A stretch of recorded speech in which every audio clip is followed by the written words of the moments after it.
दोस्त का खुदा होता है और ये तो तब पता चलता है दोस्तों जब एक दोस्त दूसरे से जुदा होता है। तो हैप्पी फ्रेंडशिप डे। आज फ्रेंडशिप डे है और मैंने सोचा आप लोगों के लिए क्या किया जाए, तो सोच रहा हूं कि आप लोगों को पेटर प्रेस द्वारा आयोजित पीटी एग्जाम के लिए प्रैक्टिस सेट करा दिया जाए, जिसमें 100 प्रश्न होंगे और इस दौरान बहुत सी बातें होंगी, बहुत सी बातें ज्ञानवर्धक होंगी और कुछ हंसी वाली बातें भी होंगी। तो लंबा सफर है, आप लोग पूरा ध्यान से पढ़िएगा तो बहुत सी अच्छी अच्छी चीजें आपके सामने आएंगी। चलिए आज के क्लास का फिर पहला क्वेश्चन लेकर आपके बीच चलते हैं। तो ये रहा आपका पहला क्वेश्चन।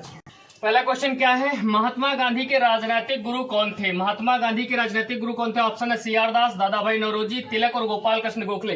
गांधी जी जब 9 जनवरी 1915 को भारत आए थे तो यहाँ पर उन्होंने कहा, उनको गोपाल कृष्ण गोखले से मुलाकात हुई। गोपाल कृष्ण गोखले ने गांधी जी से कहा कि आप ऐसा करिए, आप दक्षिण अफ्रीका में आंदोलन करके आए हैं, बिल्कुल इसमें कोई दो राय नहीं, लेकिन भारत का और दक्षिण अफ्रीका के लोगों में थोड़ा अंतर है। यहाँ के लोगों की अपनी भूमि है, इसलिए यहाँ की राजनीति को आप 2 साल समझिए और उसके बाद ही आप किसी आंदोलन में भाग लीजिए। चूंकि गोपाल कृष्ण गोखले ने ही उनको सलाह दी थी, इसलिए गोपाल कृष्ण गोखले को ही क्या कहा जाता है? गांधी जी का राजनीतिक गुरु। अगला क्वेश्चन है, सुभाष चंद्र बोस का राजनीतिक गुरु कौन था? सुभाष चंद्र बोस का राजनीतिक गुरु कौन था? ऑप्शन है GK गोखले, CR दास, BC पाल और BG तिलक। याद रखिएगा, सुभाष चंद्र बोस का राजनीतिक गुरु की बात की जाएगी तो CR दास है। CR दास का मतलब है चितरंजन दास और इन्हीं को देश बंधु के नाम से जाना जाता है। देश बंधु के नाम से किसे जाना जाता है? चितरंजन दास को। तो सुभाष चंद्र बोस के राजनीतिक गुरु का नाम क्या है? चितरंजन दास। आइए क्वेश्चन क्या है कि क्षेत्रफल के आधार पर पृथ्वी का सबसे बड़ा महाद्वीप कौन सा है? क्षेत्रफल के आधार पर पृथ्वी का सबसे बड़ा महाद्वीप कौन सा है? ऑप्शन है ऑस्ट्रेलिया, एशिया, उत्तरी अमेरिका और अफ्रीका। याद रखिएगा दोस्तों, पृथ्वी पर पूरे पृथ्वी को 7 महाद्वीपों में बांटा गया है, जिसमें क्षेत्रफल के आधार पर सबसे पहले नंबर पर एशिया है, दूसरे पर अफ्रीका है, तीसरे पर उत्तरी अमेरिका है, फिर दक्षिणी अमेरिका है, फिर अंटार्कटिका है, फिर यूरोप है और फिर ऑस्ट्रेलिया है। एक चीज और बताता चलूं आपको कि पृथ्वी पर अगर देखा जाए तो सबसे बड़ा और सबसे अधिक आबादी वाला जो हमारा महाद्वीप है वो एशिया महाद्वीप, और एशिया महाद्वीप पूरी पृथ्वी की संपूर्ण भूमि का 30% कवर करता है। क्वेश्चन था क्षेत्रफल के आधार पर पृथ्वी का सबसे बड़ा महाद्वीप कौन है? तो जवाब होगा एशिया। अगला क्वेश्चन, उत्तरी अमेरिका। अच्छा क्वेश्चन है, श्वेत क्रांति का संबंध किससे है? ऑप्शन है गेहूं उत्पादन, दुग्ध उत्पादन, बाढ़ नियंत्रण और मत्स्य उत्पादन। याद रखिएगा दुग्ध उत्पादन। और भारत में श्वेत क्रांति का जनक जो है वर्गीस कुरियन को माना जाता है। पांचवा क्वेश्चन क्या है कि वेदों की ओर लौटो का नारा किसने दिया था? वेदों की ओर लौटो का नारा किसने दिया था? विकल्प है गुरु नानक देव जी, दयानंद सरस्वती, स्वामी विवेकानंद और राजा राम मोहन राय ने। तो याद रखिएगा स्वामी दयानंद सरस्वती ने क्या किया था? 1875 में बंबई में आर्य समाज की स्थापना की थी और 1877 में लाहौर में इसका मुख्यालय स्थापित किया था। तो 1875 में आर्य समाज की स्थापना की थी। प्रश्न पूछेगा कि आर्य समाज की स्थापना किसने की थी? याद रखिएगा स्वामी दयानंद सरस्वती ने की थी। कब की थी? 1875 में। और उन्होंने ही कहा था कि वेदों की ओर लौटो। तो वेदों की ओर लौटो का नारा किसने दिया था? स्वामी दयानंद सरस्वती ने। दूसरा क्वेश्चन है, विश्व में कॉफी का सबसे बड़ा उत्पादक है? आइवरी है कि ब्राजील है कि भारत है कि मैक्सिको है? तो याद रखिएगा कॉफी उत्पादन में सबसे टॉप नंबर पर है ब्राजील। ब्राजील के बाद दूसरा है वियतनाम और तीसरा है कोलंबिया। तो 3 याद रख लीजिए, पहला ब्राजील हो गया, दूसरा वियतनाम हो गया, तीसरा कोलंबिया। प्रश्न था कि विश्व में कॉफी का सबसे बड़ा उत्पादक कौन था? जो विकल्प थे इसमें जवाब क्या हो जाएगा? ब्राजील। यानी विश्व में कॉफी का सबसे बड़ा उत्पादक कौन होगा? ब्राजील। क्वेश्चन नंबर 7 देखिए क्या कह रहा है, चंद्रगुप्त मौर्य का पुत्र कौन था? ए है बिंदुसार, बी है चंद्रगुप्त द्वितीय, सी है अशोक, डी है बिंबिसार। पूछा गया चंद्रगुप्त मौर्य का पुत्र क्या था? तो याद रखिएगा बिंदुसार। चंद्रगुप्त मौर्य का पुत्र क्या था? बिंदुसार। और इसे अमित्र घात कहा जाता था। याद रखिएगा क्या कहा जाता है? अमित्र घात। क्या कहा जाता है? अमित्र घात। तो जवाब है बिंदुसार और बिंदुसार को ही क्या कहा जाता है? अमित्र घात। याद रखना। दूसरा क्वेश्चन है कि पानीपत की द्वितीय लड़ाई किन 2 सेनाओं के बीच लड़ी गई थी? ऑप्शन है बाबर तथा लोधी साम्राज्य, दूसरा बाबर तथा राणा सागा, तीसरा अकबर तथा हेमू और चौथा अकबर तथा मेवाड़ के राजा। तो याद रखिएगा द्वितीय लड़ाई जो लड़ी गई थी वो 5 नवंबर 1556 को लड़ी गई थी और ये लड़ी गई थी अकबर तथा हेमू के बीच। इसमें हेमू की हार हुई थी और वरम खां के लिए नाक का सवाल था, उस पर भी कभी चर्चा करेंगे। क्वेश्चन था पानीपत की द्वितीय लड़ाई किन 2 सेनाओं के बीच लड़ी गई थी? याद रखिएगा अकबर तथा हेमू, जिसमें हेमू की हार हुई और द्वितीय लड़ाई हुई कब थी? 5 नवंबर 1556। क्वेश्चन नंबर 9 कह रहा कि भारत में सिपाही विद्रोह की शुरुआत कहां से हुई? ए है राजकोट, बी है चंपारण, सी है बरेली, डी है मेरठ। इसकी शुरुआत हुई मेरठ की। 10वां क्वेश्चन क्या भैया, भारत का पहला भारतीय गवर्नर जनरल कौन था? जब भारतीय की बात कर देंगे तो सी राजगोपालाचारी, चक्रवर्ती राजगोपालाचारी। विकल्प आपके पास थे B R Ambedkar, C Rajagopalachari, doctor Rajendra Prasad, doctor S Radhakrishnan. तो सही जवाब क्या हो जाएगा? Doctor C Rajagopalachari. क्या हो जाएगा? सी राजगोपालाचारी। सी का मतलब चक्रवर्ती राजगोपालाचारी। देखिए क्वेश्चन क्या है कि राजकोषीय घाटा का अर्थ क्या है। विकल्प ए सरकार द्वारा एकत्रित कुल राजस्व, दूसरा सरकार के कुल राजस्व और कुल व्यय के बीच अंतर, तीसरा सरकार का कुल व्यय और चौथा है सरकार द्वारा ली गई कुल उधार राशि। तो याद रखिएगा राजकोषीय घाटा का मतलब कितना आया और कितना गया। दूसरे शब्दों में कहें तो सरकार के कुल राजस्व और कुल व्यय के बीच का अंतर। अगला क्वेश्चन आपका कह रहा है कि कुल क्षेत्रफल के संदर्भ में विश्व के सबसे बड़े देशों में भारत किस स्थान पर है। कुल क्षेत्रफल के संदर्भ में विश्व के सबसे बड़े देशों में भारत किस स्थान पर है। ए विकल्प है 7, बी 6, डी 5 और ए 4। अगर क्षेत्रफल के अकॉर्डिंग पूछा जाए तो याद रखिएगा भारत 7वें नंबर पर है और पहले नंबर पर रूस है। अगर जनसंख्या की दृष्टि पर देखा जाए तो भारत दूसरे नंबर पर है और पहले नंबर पर चीन है। इस सवाल का सही जवाब होगा 7। क्षेत्रफल के हिसाब से भारत 7वें नंबर पर है। 13वां क्वेश्चन क्या है कि स्वतंत्रता का अधिकार भारतीय संविधान के किन अनुच्छेदों में वर्णित है। जब अधिकार की बात करी जाए तो याद रखिए अनुच्छेद 19 से 22। इसका सही जवाब हो जाएगा अनुच्छेद 19 से 22। अगला क्वेश्चन है लोकसभा का कार्यकाल कितनी बार 6 वर्ष तक के लिए बढ़ाया गया। केवल 1975 में जब आपातकाल लगा था तो एक बार, केवल एक बार जो है वो 6 वर्ष के लिए बढ़ाया गया था। 15वां क्वेश्चन है सर्वोच्च न्यायालय के न्यायाधीश किस आयु में सेवानिवृत्त होते, रिटायर होते। याद रखिएगा 65 वर्ष।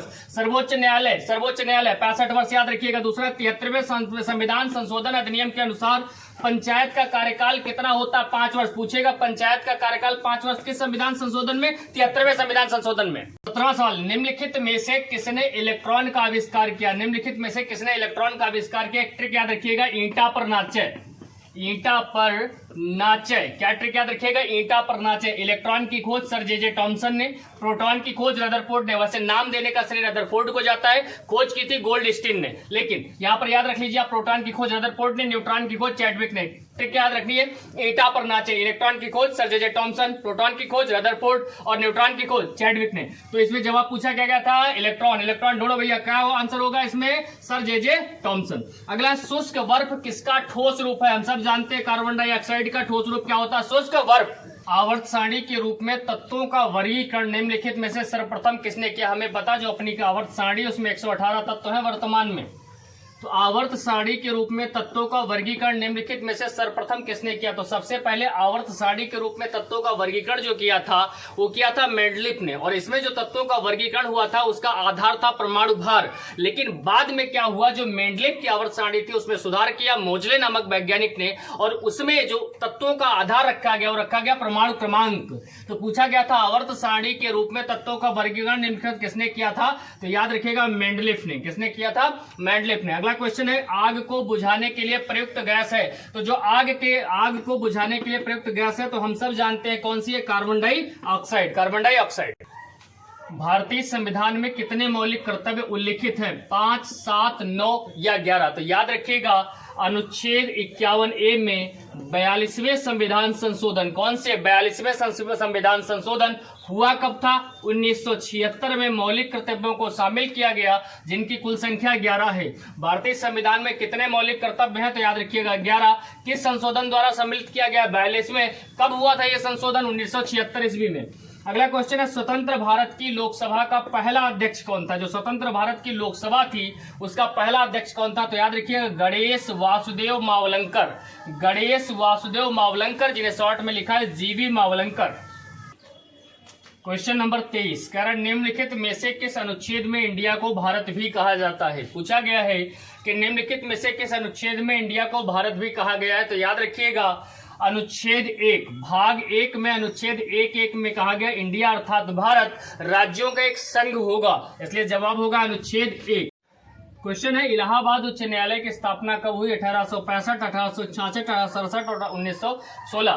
तो 1861 उच्च न्यायालय अधिनियम के तहत उत्तर पश्चिमी प्रांत के लिए 1866 में आगरा में हाईकोर्ट की स्थापना हुई और उसके बाद 1869 में से आगरा से स्थानांतरित करके कहां ले आया गया, इलाहाबाद। क्वेश्चन पूछा गया इलाहाबाद उच्च न्यायालय की स्थापना कब हुई, तो जवाब हो जाएगा 1866। प्रश्न संख्या 25 देखो भाई, नगर पालिका में महिलाओं के लिए कितनी सीटें आरक्षित होती हैं। नगर पालिका में महिलाओं के लिए 1/5, 1/7, 1/3, 1/4, जितने भी ऑप्शन लिखे हैं महिलाओं का जलवा हर जगह कायम है। जिसका मान ज्यादा वही आंसर हो जाएगा। अब ज्यादा इसका मत कह देना, बटे में जितनी बड़ी संख्या लिखी होती है उसका मान उतना ही छोटा होता है। इसका जवाब होगा 1/3। मान लेते हैं किसी नगर पालिका में 27 सीटें हैं तो 1/3 कर देंगे, 3 दिन 27, 9 तो महिलाओं के लिए क्या हो जाएंगी, आरक्षित हो जाएंगी। तो जवाब हो जाएगा भैया 1/3। अगला इंसुलिन में सक्रिय होते हैं। इंसुलिन हमेशा याद रखिएगा अग्नाशय में, किसमें, अग्नाशय में। और इंसुलिन की कमी से डायबिटीज हो जाती है। क्या हो जाती है, डायबिटीज। तो पूछा गया था इंसुलिन में सक्रिय होते हैं किसमें, अग्नाशय में। क्वेश्चन नंबर 27, भारत में सीमांत जोत का आकार है 5 हेक्टेयर, 2 हेक्टेयर, 1 हेक्टेयर, इससे 2 हेक्टेयर या 1 हेक्टेयर से कम। जवाब होगा 1 हेक्टेयर से कम। जिनके पास 1 हेक्टेयर से कम जमीन होगी वो किसमें आएंगे, सीमांत जोत वाले। अगला, किसे प्लास्टिक मनी कहा जाता है। प्लास्टिक मनी का मतलब नगद का विकल्प। हम नगद ना दे, प्लास्टिक मनी का यूज कर ले, जिसमें credit card, debit card, smart card ये सब आते हैं। पूछा गया कागजी मुद्रा, क्रेडिट कार्ड, डिस्काउंट कूपन या फिर शेयर। प्लास्टिक मनी के रूप में क्रेडिट कार्ड। कौन सा होगा, क्रेडिट कार्ड। प्रश्न संख्या 29, एशिया की सबसे लंबी नदी कौन सी है। जब बात की जाए एशिया की, याद रखिएगा यांगत्जे नदी। ये नदी कहाँ, चीन में प्रवाहित होती है। अगला है सौर मंडल का सबसे चमकीला ग्रह कौन सा। अगर सूर्य से क्रम के हिसाब से देखा जाए तो दूसरे नंबर पर है शुक्र। इसी को क्या कहा जाता है, पृथ्वी की बहन कहा जाता है। इसी को शाम का तारा, इसी को भोर का तारा कहा जाता है। प्रश्न था सौर मंडल का सबसे चमकीला ग्रह। ऑप्शन थे बृहस्पति, बुध, यूरेनस, शुक्र। सही जवाब होगा शुक्र। आइए क्वेश्चन कह रहा है कि 60 तथा 80 के बीच सभी अभाज्य संख्याओं का योगफल कितना होगा। पहले तो जान लीजिए अभाज्य संख्या किन्हें कहते हैं। अभाज्य संख्या वे संख्याएं होती हैं जो किसी से न कटे। अब यहाँ पर कुछ तर्क देने वाले तर्क देना शुरू कर देंगे, सर 2 से कट जाए या 1 से कट जाए या स्वयं से कट जाए। तो दुनिया की हर संख्या स्वयं से कटती है और 1 से कटती है। 1 और स्वयं के अलावा अगर किसी अन्य संख्या से नहीं कट रही तो वो संख्या क्या कहलाती है, अभाज्य संख्या कहलाती है। और सबसे छोटी अभाज्य संख्या कौन सी होती है, 2। और यह गणितीय दुनिया की एकमात्र ऐसी संख्या है जो अभाज्य भी है और सम भी है। इसके अलावा ऐसी कोई संख्या नहीं जो सम होने के साथ साथ अभाज्य हो या अभाज्य होने के साथ साथ सम हो। अब आइए प्रश्न पर चलते हैं। देखो भैया 60 से 80 में आपको 61 मिल जाएगा। 61 के बाद क्या मिल जाएगा, 67 मिल जाएगा, फिर 71 मिल जाएगा, फिर 73 मिल जाएगा और फिर 79 मिल जाएगा। जोड़ लीजिए इनको, ये सभी अभाज्य संख्याएं जो 60 और 80 के बीच में आएंगी। 9 3 12 12 1 13 13 7 20 और 21 का 1 हासिल लगे 2, 7 7 14 और 7 21 और 6 27 27 और 6 27 और 6 कितना हो जाएगा भाई, 33 और 1 हासिल का पड़ा 7 7 14 14 7 21 21 6 27 27 6 कितना हो जाएगा 33 और 2 हासिल के पड़े कितने हो जाएंगे 35। यानी इन सबको जब आप ऐड करेंगे 351। प्रश्न भी यही कहा था, उसने कहा था 60 और 80 के बीच में जितनी भी अभाज्य संख्या उनका योगफल कितना आ जाएगा 351। प्रश्न कह रहा है कि यदि a/b बराबर c/d बराबर 5 लिखा है, हम लोग इसके बटे में 1 लगा ले, कोई बुराई नहीं है। तो पूछ रहा है इसका मान क्या होगा, 1 किसके बराबर होगा। देखिएगा कैसे हम लोग सॉल्व कर लेंगे। a/b बराबर c/d बराबर 5/1। इसका मतलब a किसके बराबर है, c के, और c किसके बराबर है 5 के। दोनों जगह बराबर लिखा है, इसका मतलब a का भी मान 5 मान सकते हैं और b का भी मान 5 मान सकते हैं। ऐसे ही b और d की जगह हम क्या 1 1 रख सकते हैं। अब सीधे सीधे जहां कोई चिन्ह नहीं वहां गुणे का चिन्ह होता है। 3 और a के बीच कोई चिन्ह नहीं, ठीक। a का मान यहां से लेना चाहे तो कितना आ जाएगा 5, और 5 यहां ऐसे मत रख देना 35 हो जाएगा। इनके बीच कोई चिन्ह नहीं तो गुणे का चिन्ह, 5 तिया 15 प्लस, अब यहाँ भी 5 रखोगे क्योंकि सी का भी मान 5 है, तो 5 के 20, 20 और 15 कितने हो गए 35। अब बी की जगह भी 1 है, सी की जगह भी 1 है, एक कभी सॉरी बी की जगह भी 1 है और डी की जगह भी 1 है। 1 कहीं लगने से कोई दिक्कत होती नहीं। 3 1 3 4 1 4 4 3 कितने हो गए 7 7 1 7 7 बचे 35। इसलिए हमारा सही जवाब क्या हो गया, ऑप्शन नंबर सी। क्वेश्चन है रविंदर एक मेडिकल इंश्योरेंस पॉलिसी में 3750 रुपए 3750 रुपए का निवेश करता है जो कि उसके मासिक वेतन का 15% है। यानी कहा गया जो 3750 है ये कितना है 15%। सवाल कैसे हल होगा क्या करेंगे बाद में देखा जाएगा। एक बात तो समझ आ गई भाई, ये जो 15% दिया है चलिए यहां से ही निकाल लो, ठीक है। ये 15% जो आपका दिया है ये किसके बराबर है 3750 के बराबर है। या आप इक्वल कर लो या आप एक काम और कर लो, 3750 आप ऐसे लिख दो, 15% है तो बटे 15 कर दो। यह क्या बात बता रहा, ध्यान देना, ये बता रहा कि 3750 जो इन्होंने कहा है वो किसके बराबर है 15%, इसलिए हमने बटे में 15 रख लिया। अब आगे पढ़िए सवाल को, कह रहा है इसके बाद वह अपने मासिक वेतन का 25%, 15% यहाँ खर्च कर चुका। इसके बाद 25% और 8%, यानी 25 और 8% क्रमशः एक बाल शिक्षा पॉलिसी और एक म्यूचुअल फंड, यानी 25% इस पॉलिसी में और 8% इस फंड में खर्च करता है, निवेश करता है। उसके पास बची हुई राशि कितनी है? बच्चों एक चीज ध्यान रखिएगा, जब भी कभी कोई राशि या आय जो होती है उसकी वो 100% मानी जाती है। इसने क्या किया, 15 यहाँ खर्च कर दिया, 25 यहाँ, तो 25 15 40 और 8% यहाँ खर्च कर दिया, तो 40 और 8 48% तो खर्च कर दिया। टोटल 100 अगर है उसमें से 48% घटा दो तो बच्चों कितना बचेगा? 52%। अब ध्यान रखिएगा 52% की वैल्यू आपसे उसने पूछ ली है। देखिए कितना सरल है, 15 एकन 15, 15 दूनी 30, बचेंगे 7 75, 15 पना 75। बस कुछ मत करिए, जीरो ऐसे लिख दीजिए, 25 दूनी 50 का जीरो हाथ से लगे 5, 25 पंचे 125, 5 130, यानी सवाल का बिल्कुल सही जवाब क्या हो जाएगा? 13,000। सवाल कह रहा है कि 59, 63, 68, 77, 74 तथा 73 का औसत कितना है? कंडीशन डाल दी कि प्रत्येक संख्या को 23 से विभाजित किया जाता है। बच्चा गलती कर देता है कि प्रत्येक संख्या को 23 से विभाजित किया जाता, तो इसे भी 23 से विभाजित करने का सोचता, हर संख्या को 23 से विभाजित करने का सोचता। ऐसा मत करो बच्चों। औसत का मतलब ही होता समान रूप से बंटवारा। जैसे हम 4-5 लोग बैठे हैं, मान लो सबका 2 बार दिल धड़क रहा है, तो फिर उसका औसत भी क्या हो जाएगा? 2। जो सबका होगा वही औसत होगा। तो कह रहा प्रत्येक संख्या को 23 से भाग कर दिया जाए, तो क्यों हम 23 से भाग करेंगे? हम पहले इसका औसत निकालेंगे। निकालो जरा बच्चों हमारे साथ।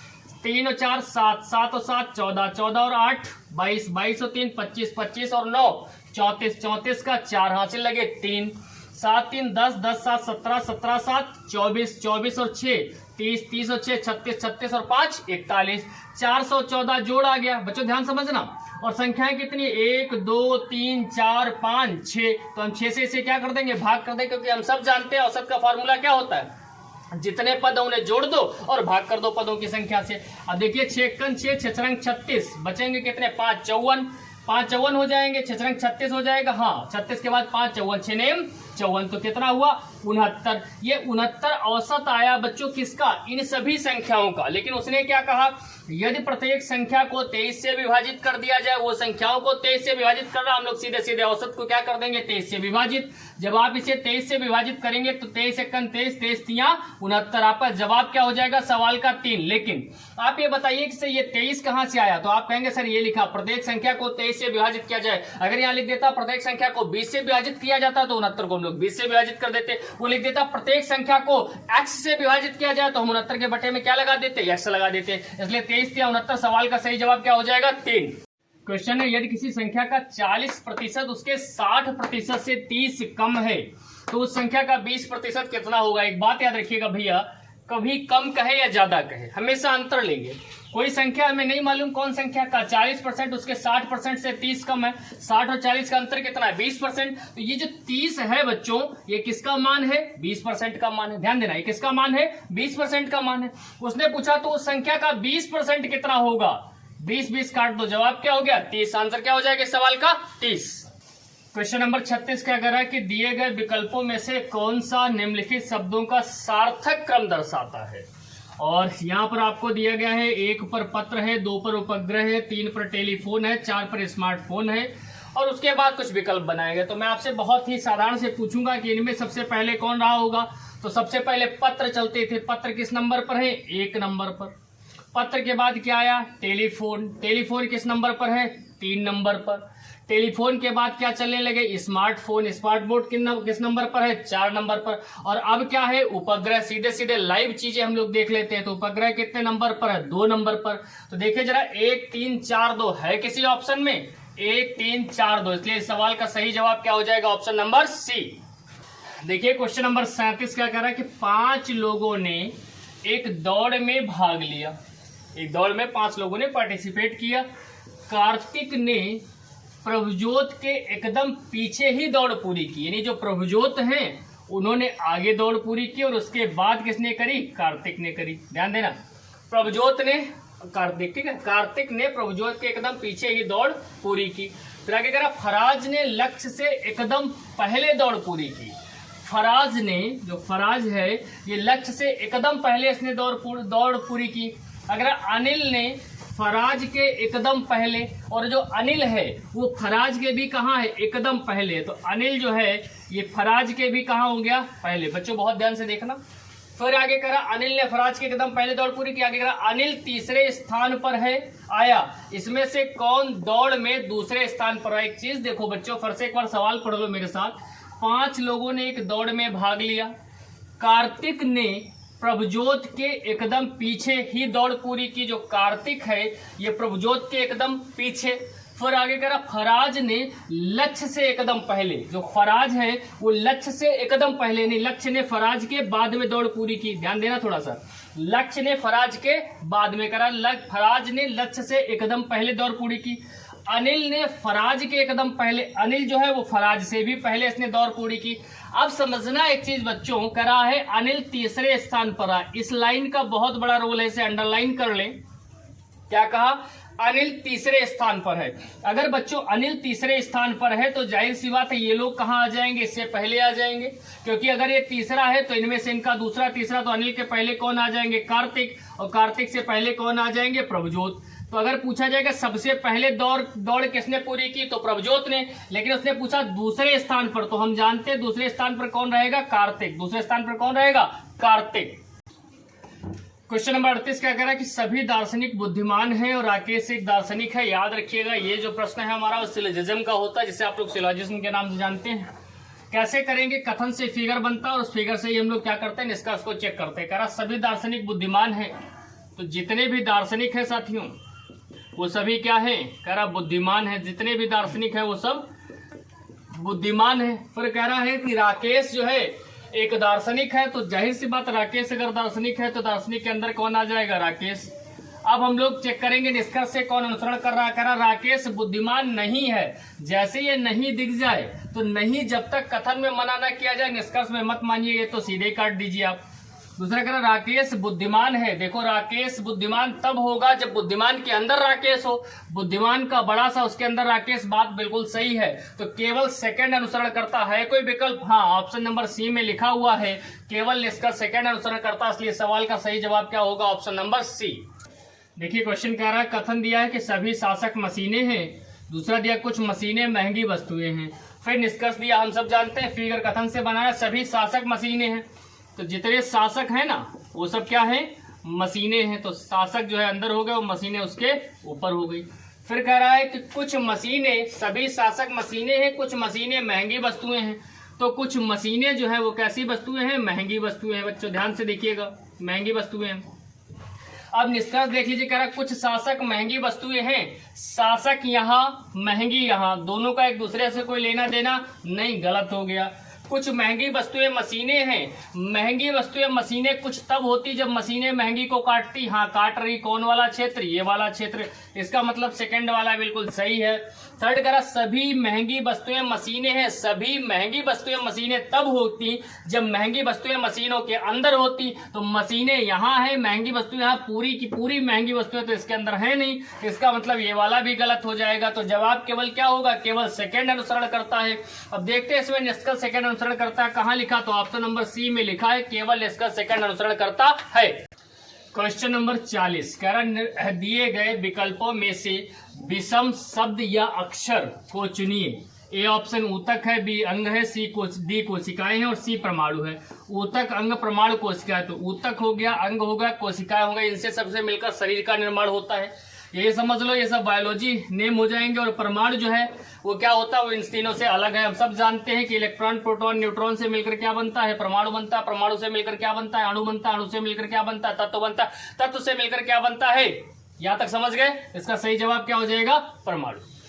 अब देखिए क्वेश्चन आपके सामने, इसे गणितीय दुनिया में पाई चार्ट के नाम से जानते हैं। देखते थोड़ा सा, निर्देश है कि यह वृत्त आरेख, वृत्त आरेख माने एक वृत्त बना। पाई चार्ट किसे कहते हैं, जिसमें सब निर्देश किसमें, वृत्त के अंदर दिखाए जाए। कर भिन्न रोजगार क्षेत्रों के कोणीय प्रतिनिधित्व। कोणीय प्रतिनिधित्व का मतलब ये इतना हिस्सा उद्योग का, इतना सेवा का, इतना कृषि का, इतना परिवहन का, इतना वाला ये व्यापार का, यानी 24 डिग्री। मैं पूछ लूं उद्योग का कितना, आप कहोगे 108 डिग्री। हम पूछे सेवा का तो आप कहोगे 32 डिग्री। हम पूछे कृषि का आप कहोगे 120 डिग्री। हम पूछे परिवहन का आप कहोगे 36 डिग्री। हम पूछे व्यापार का आप कहोगे 24 डिग्री। फिर आगे कह रहा है इन 5 क्षेत्रों में कर्मियों की कुल संख्या, इन सभी में मिला करके टोटल कर्मचारी जो है वो कितने हैं? 7,20,000। ठीक, ये दिया गया आपको और इसके आधार पर ये निर्देश दे दिया गया भाई टोटल सब में अगर मिला लोगे तो 7,20,000। दूसरे शब्दों में हम कहते हैं कि यह मान पूरा कोण कितने डिग्री का होता है? 360 डिग्री का। तो हम ये भी कह सकते हैं कि यह पूरा मान किसके बराबर हो जाएगा? 360 डिग्री के। प्रतिशत में पूछे चूंकि पूरा है तो 100% हो जाएगा। तो ये एक आपको दिया गया पाई चार्ट है, उस पर ये निर्देश है और इस पर आपसे 5 प्रश्न करेगा। पहला प्रश्न क्या है? कह रहा है सेवा क्षेत्र में कितने प्रतिशत कर्मी हैं? प्रतिशत में पूछ लिया तो जरा सेवा क्षेत्र में देखो कितने हैं, तो आपका आंसर 72 डिग्री है। ध्यान देना थोड़ा सा, 72 डिग्री है। अब सबसे पहले तो इस डिग्री को हटाओ, खत्म करो।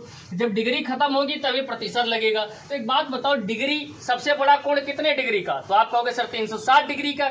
अब डिग्री यहां से हटाना है, हटाना है मतलब भगाना है, भगाना है मतलब भाग करना है। तो भाग कर दो किससे? 360 से। जब आप 360 से भाग करोगे तो पता क्या हुआ है? ये डिग्री खत्म हो गई। लेकिन हमें जवाब किस में देना है? प्रतिशत में। जवाब किस में देना? प्रतिशत में। और प्रतिशत लगाने के लिए भैया क्या करते हैं? 100 से गुणा करते हैं। सबसे पहले इसकी डिग्री खत्म की, 360 से भाग कर दिया। कौन सा 360 आ कहां से गया? क्योंकि सबसे बड़ा कोण कितने डिग्री का होता है? 360 डिग्री का। और प्रतिशत लगाना था तो गुणे 100 कर दिया। बहुत ध्यान से देखना, 0 0 काट दो, 36 एकन 36, 36 दूना 72। बच्चों ध्यान से देखना, 2 एकन 2, 1 0, ये कोई इस जीरो को काउंट मत कर लेना। ये डिग्री का चिन्ह है जो इसके ऊपर लिखा है, जो कोण को रिप्रेजेंट करता है। जवाब आपका क्या हो जाएगा? 20%। देखिए इसी पाई चार्ट पर एक और प्रश्न आपके साथ है। कृषि व्यापार, कृषि व्यापार ढूंढो जरा। कृषि ये है, व्यापार कहाँ है? ये है।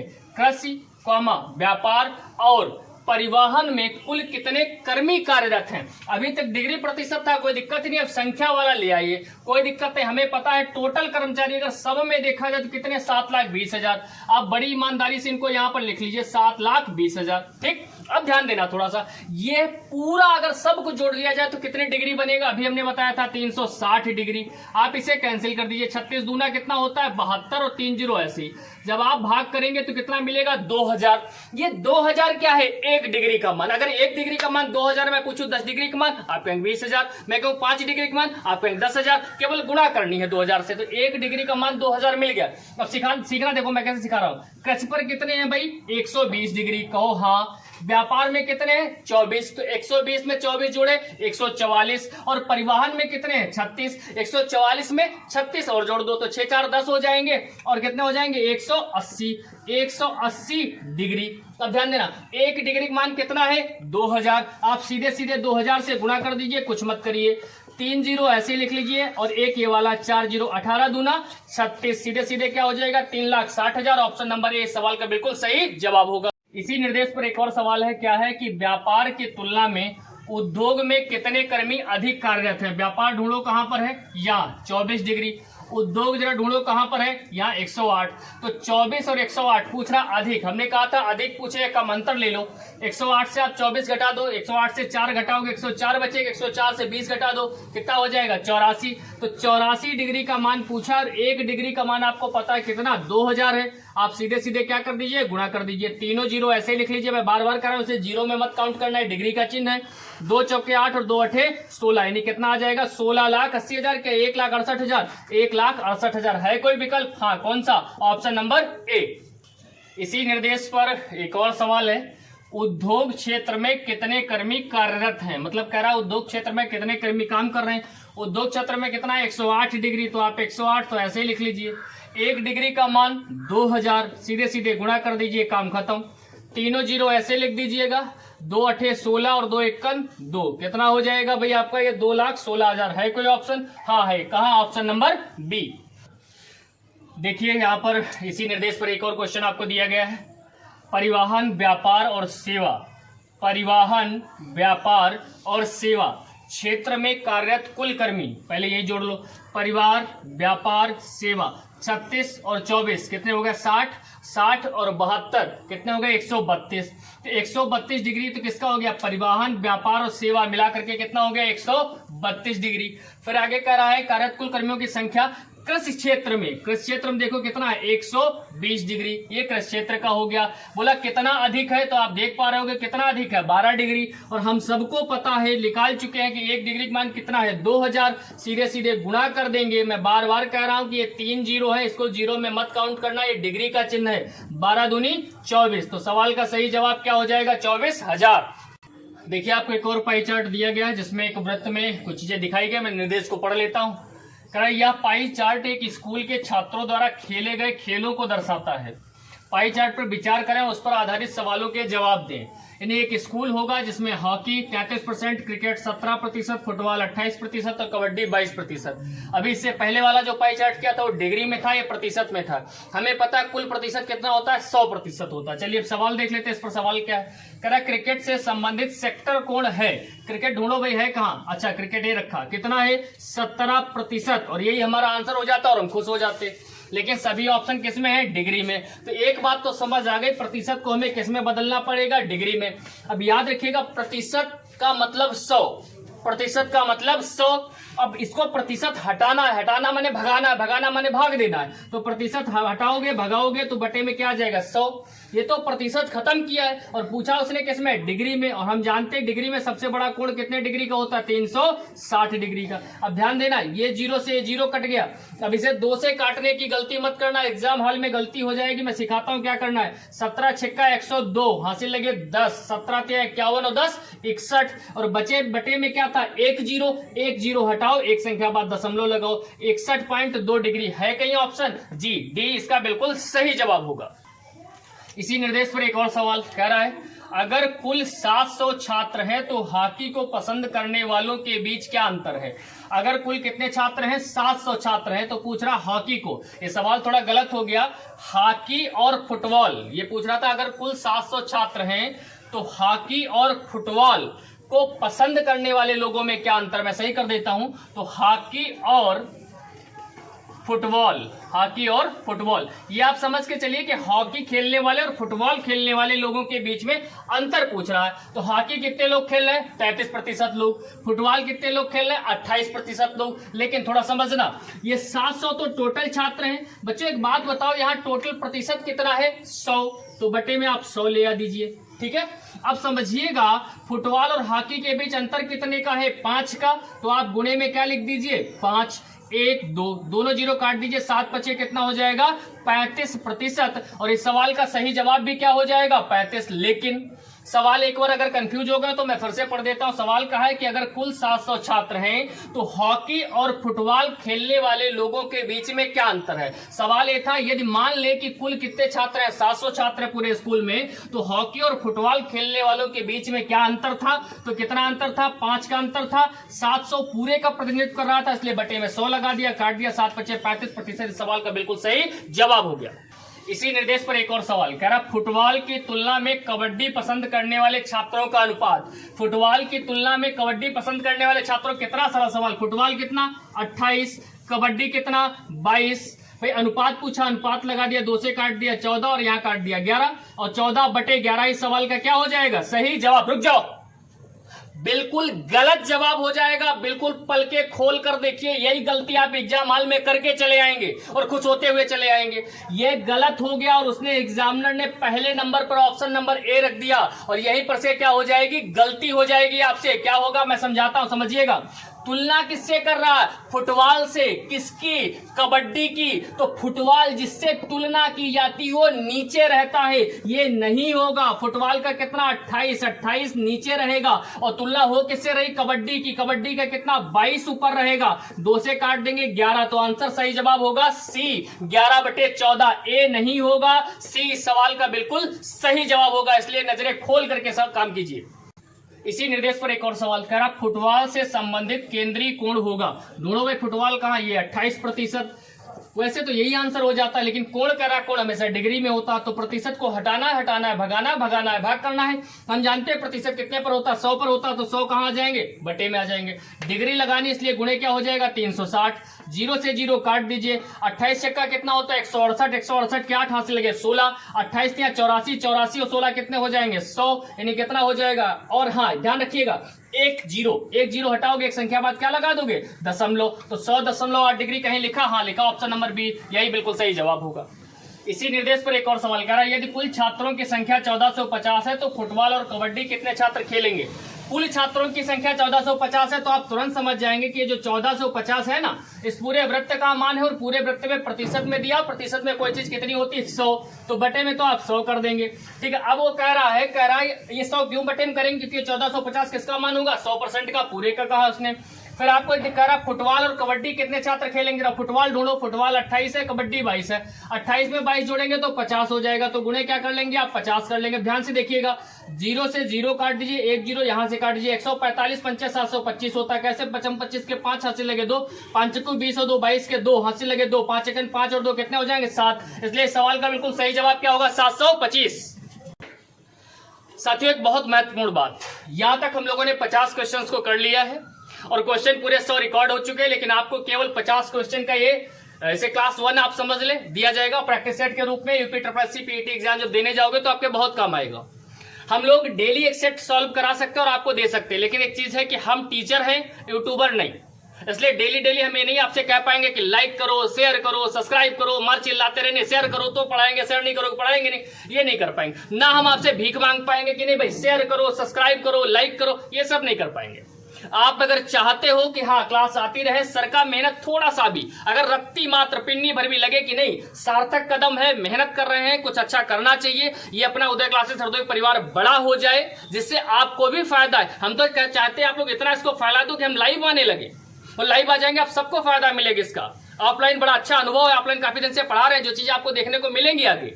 तो इसलिए इस क्लास को आप जितना ज्यादा से ज्यादा शेयर करें, सबसे जरूरी यह है किसी जरूरतमंद के पास ये चीज पहुंच जाए, उसका काम चल जाए। लाइक करें, मन हो कर दें, मन हो ना करें, सब्सक्राइब जरूर कर लें। परिवार जितना बड़ा हो जाएगा उदय क्लासेस हरदोई, हमको भी फायदा और आपको भी फायदा है। इस क्लास का टारगेट 100 लाइक है, अगर 100 लाइक हुए इस क्लास पर तो अगली क्लास आएगी, अन्यथा इस प्रकार की प्रैक्टिस की अगली क्लास नहीं आएगी। अगर 100 लाइक हुए तो डेली एक क्लास आया करेगी। आज के लिए इतना ही, खुश रहे, मस्त रहे, जीते रहें, अपने माँ बाप का सम्मान करते रहें, क्योंकि उनके कारण आप हैं, वो हैं तो आप हैं। Thank you so much.